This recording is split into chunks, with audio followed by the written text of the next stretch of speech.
S 14 ਅਗਸਤ ਕਦੇ ਹਕੂਮਤ ਐਲਾਨ ਕਰੇ ਨੇ ਕਿ ਜਿਹੜੇ ਜਿਹੜੇ ਮੁਲਕ ਅਸਾਂ ਫੇਰ ਲਏ ਨੇ, ਜਿੱਥੇ ਜਿੱਥੇ ਅਸੀਂ ਰਾਜ਼ੀਨਾਮੇ ਕਰਾਏ ਨੇ, ਹਾਂ ਜੀ, ਜਿੱਥੇ ਜਿੱਥੇ ਅਸੀਂ ਆ ਕੇ ਸਾਈਨ ਕਰਦੇ ਫਿਰਨੇ ਆ, ਇਹਨਾਂ ਮੁਲਕਾਂ ਨੇ ਬਾਰਡਰ ਖੋਏ ਛੜੇ ਨੇ। ਮੈਂ ਬੜੇ ਦਾਅਵੇ ਨਾਲ, ਬੜੀ ਜ਼ਿੰਮੇਵਾਰੀ ਨਾਲ ਆਖਾਂ ਦਾ ਕਿ ਉੱਥੇ ਸਿਰਫ ਅਦਾਰੇ ਰਹਿ ਜਾਣ, ਉੱਥੇ ਸਿਰਫ ਸਿਆਸੀ ਤੇ ਹਕੂਮਤੀ ਬੰਦੇ ਰਹਿ ਜਾਣ, ਜਾਂ ਸਾਡੇ ਉਹ ਲੋਕ ਰਹਿ ਜਾਣ ਜਿਹੜੇ ਮਾਰ ਖੱਪ ਗਏ ਨੇ, ਕਬਰਸਤਾਨਾਂ ਦੇ ਵਿੱਚ ਲੰਮੇ ਪਏ ਨੇ। ਬਾਕੀ ਜਿਹਦੀ ਨਬਜ਼ ਵੀ ਚੱਲਦੀ ਪਈ ਉਹ ਵੀ ਆਖੇ ਮੈਨੂੰ ਜਹਾਜ਼ ਦੇ ਵਿੱਚ ਛੱਡ ਛੜੋ ਮਤੇ ਮੈਂ ਬਚ ਰਵਾਂ ਜਾ ਕੇ ਕਰੇ। ਕਹਿੰਦੇ ਨੇ ਵੀ ਤਲੀਮ ਸ਼ੌਰ ਦਿੰਦੀ, ਤਲੀਮ ਨਾਲ ਸ਼ੌਰ ਆਉਂਦਾ।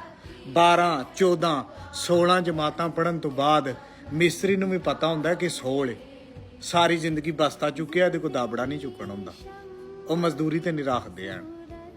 ਸਾਡੇ ਨਾਲ ਪੜ੍ਹਨ ਵਾਲੇ ਮੈਂ ਬੜਾ ਪਤਾ ਕਰਨਾ ਵਾ ਕਿ ਉਹ ਜਿਹੜੇ ਪੜਾਕੂ ਹਾਂ ਹੈ ਸਾਡੇ ਨਾਲ, ਉਹ ਕਿੱਥੇ ਨੇ? ਪੜਾਕੂ ਹਾਂ ਕਿੱਥੇ ਨੇ? ਉਹ ਮਿਲ 'ਚ। ਪੜਾਕੂ ਹਾਂ ਕਿੱਥੇ ਵੇ? ਉਹ ਰੰਗ ਦਾ ਕੰਮ ਕਰਦਾ। ਪੜਾਕੂ ਹਾਂ ਕਿੱਥੇ ਵੇ?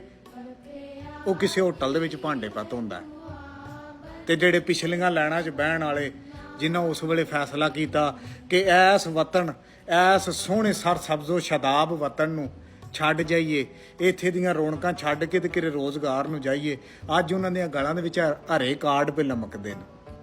ਉਹ ਆ ਕੇ ਫੈਸਲੇ ਕਰਦੇ ਨੇ ਚੰਗੇ ਮਾੜੇ, ਕਿਉਂ ਕੁਝ ਬਣ ਗਏ, ਇਹ ਵਤਨ ਛੱਡ ਦਿੱਤਾ।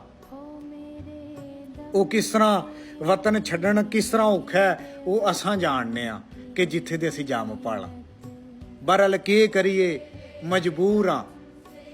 ਕੁਝ ਤੇ ਫਰਕ ਹੈ ਇਹਨੂੰ ਬਦ ਮਜ਼ਹਬ ਜਿਨ੍ਹਾਂ ਦਾ ਇਸਲਾਮ ਨਾਲ ਦੂਰ ਦੂਰ ਤਾਈਂ ਕੋਈ ਤਾਲੁਕ ਨਹੀਂ, ਨਾ ਉਹਨਾਂ ਨੂੰ ਪਾਕੀ ਪਲੀਤੀ ਦਾ ਪਤਾ, ਨਾ ਉਹਨਾਂ ਨੂੰ ਇਹ ਪਤਾ ਵੀ ਸ਼ਰਾਬ ਹਰਾਮ ਹੈ, ਨਾ ਉਹਨਾਂ ਨੂੰ ਇਹ ਪਤਾ ਵੀ ਸੂਰ ਹਰਾਮ ਹੈ। ਉਹ ਕੁਝ ਤੇ ਉਹਨਾਂ 'ਚ ਤੇ ਸਾਡੇ 'ਚ ਫਰਕ ਹੈ ਨਾ। ਕੋਈ ਬਰੇ ਸਗੀਰ ਪਾਕੋ ਹਿੰਦ ਨੂੰ ਆਉਂਦੇ ਨੇ ਵੀ ਇੱਥੇ ਦੀ ਜ਼ਮੀਨ ਸੋਨਾ ਉਗਦੀ। ਹੋਰੇ ਅੱਜ ਇਸਲਾਮ ਦੇ ਪੈਰੋਕਾਰਾਂ ਨੂੰ ਜਾਂ ਸ਼ਰਮ ਵਾਲੇ ਇਸਲਾਮ ਦੇ ਵਿੱਚ ਜਿਹੜੇ ਬੰਦੇ ਨੇ ਹੁਕਮਰਾਨ, ਉਹਨਾਂ ਨੂੰ ਅੱਜ ਕਿਹੜੀ ਬਣ ਗਈ ਕਿ ਉਹ ਆ ਕੇ ਆਂਦੇ ਨੇ ਵੀ ਬਚਦਾ ਹੀ ਕੱਖ ਨਹੀਂ ਪਿਆ ਹੈ। ਬਈ ਅਸੀਂ ਕਿੱਧਰ ਜਾਈਏ, ਅਸਾਂ ਕੀ ਕਰੀਏ, ਸਾਨੂੰ ਕੁਝ ਸਮਝ ਨਹੀਂ ਆਉਂਦੀ। ਅਸੀਂ ਹਰ 14 ਅਗਸਤ ਤੇ ਅਸੀਂ ਸਿਰਫ ਬਾਜੇ ਮਾਰ ਸਕਨੇ ਆ, ਝੰਡੇ ਲਾ ਸਕਨੇ ਆ। ਸਾਡਾ ਵਤਨ ਇੰਨਾ ਕੀ ਉਹਨਾਂ ਸਾਡਾ ਰਹਿਣ ਦਿੱਤਾ। ਮੇਰਾ ਇੱਕ ਸੱਜਣ ਬੜਾ ਨੇੜੇ ਦਾ, ਤੇ ਉਹਦੇ ਤੇ ਨਾ ਇੱਕ ਵਾਰੀ ਨਿੱਕੀ ਜੀ ਚੋਰੀ ਮੱਥੇ ਲੱਗ ਗਈ, ਤੇ ਮੈਂ ਉਹਨੂੰ ਆਖਿਆ ਵੀ ਨਦਾਰ ਦਾ ਕਿਹੜਾ ਕੰਮ ਕੀਤੇ, ਵੀ ਕੱਖ ਦਾ ਵੀ ਚੋਰ ਤੇ ਲੱਖ ਦਾ ਵੀ ਚੋਰ। ਤੇ ਬੰਦਾ ਫਿਰ ਕੰਮ ਤੇ ਇੰਜ ਦਾ ਕਰੇ ਨਾ ਵੀ ਕੋਈ ਨਸਲਾਂ ਸਵਰ ਜਾਣ, ਨਹੀਂ ਤੇ ਨਾ ਕਰੇ। ਉਹਨੇ ਆਖਿਆ ਵੀ ਭਾਈ ਨਿੱਕੀ ਬਿਮਾਰ ਆ ਜੀ 4 ਦਿਨਾਂ ਦੀ, 4 ਦਿਨ ਹੋ ਗਏ ਨੇ ਨਿਆਣੀ ਨੂੰ ਬੁਖਾਰ ਏ, ਤੇ ਦਵਾ ਜੋ ਪੈਸੇ ਨਹੀਂ ਆਣ, ਤਾਂ ਇਹ ਕੰਮ ਕੀਤਾ, ਤਾਂ ਮੂੰਹ ਕਾਲਾ ਕੀਤਾ ਕਿ ਚਲੋ ਨਿੱਕੀ ਦੀ ਦਵਾਈ ਆ ਗਈ। ਇਹ ਦਰਦ ਉਹ ਹੀ ਮਹਿਸੂਸ ਕਰ ਸਕਦਾ ਜਿਹਦੇ ਘਰ ਵਰਤੀ ਹੋਵੇ ਕਿ ਦਵਾਈ ਲਿਆਉਣੀ, ਪੈਸੇ ਕੋਈ ਨਹੀਂ। ਹਕੂਮਤਾਂ ਨੂੰ ਕੀ ਪਤਾ ਹੋਵੇ? ਹਾਂਜੀ, ਹਕੂਮਤਾਂ ਨੂੰ ਕੀ ਪਤਾ ਹੋਵੇ ਵੀ ਤਾਲੀਮ ਆ ਗਈ, ਬੱਚੇ ਕੋਲੇ ਰੋਜ਼ਗਾਰ ਦੇਣਾ ਕਿ ਨਹੀਂ।